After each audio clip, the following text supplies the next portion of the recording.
ce mot, la prononciation anglaise, silence, et française, silence. Le calme rétabli, on produisit des témoins. Les uns baisèrent le Christ d'argent qui ouvrait la Bible et jurèrent en français de dire la vérité.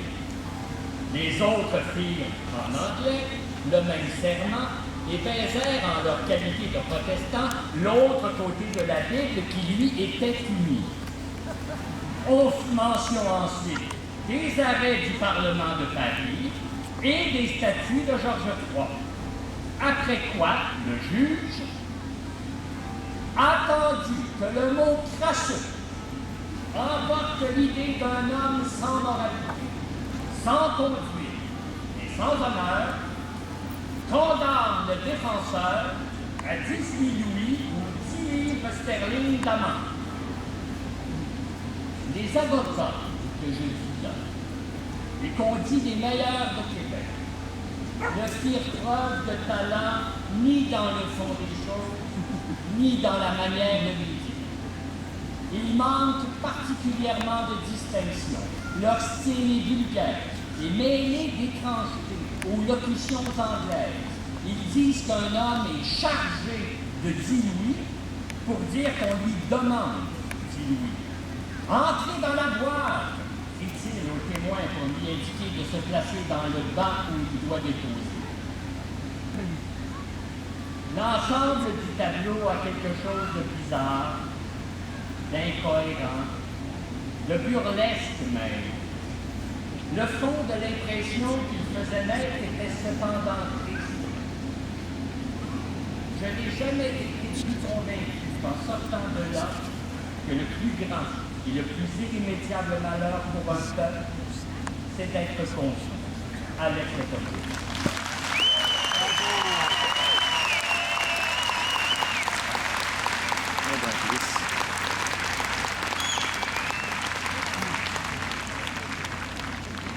Oui, bonjour. Je m'appelle Frédéric Bouffard. Je vais lire une lettre de Louis-Victor Sicotte, publiée en première page de la Minerve le jeudi 16 février 1832. Monsieur l'éditeur,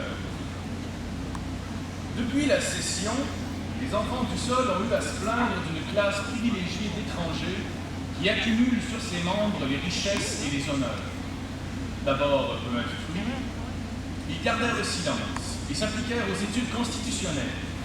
Ils avaient à lutter contre les efforts d'un gouvernement injuste et contre ceux de ses amis qui regardaient l'ignorance comme le palladium de leurs prétentions iniques.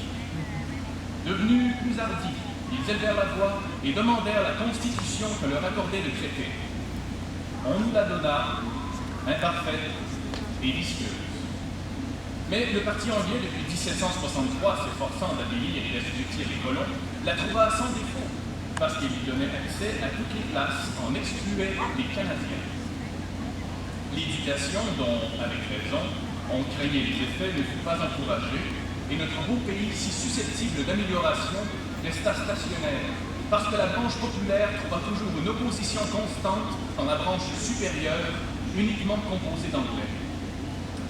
En 1812, les Canadiens volèrent aux frontières pour la défense du pays, et comme quelqu'un l'a dit avec beaucoup d'esprit, tandis qu'ils taillaient des fruitières aux Américains, les Anglais taillèrent tranquillement leurs plumes dans les comptoirs et calomnièrent auprès du gouvernement ceux qui les sauvaient de l'invasion.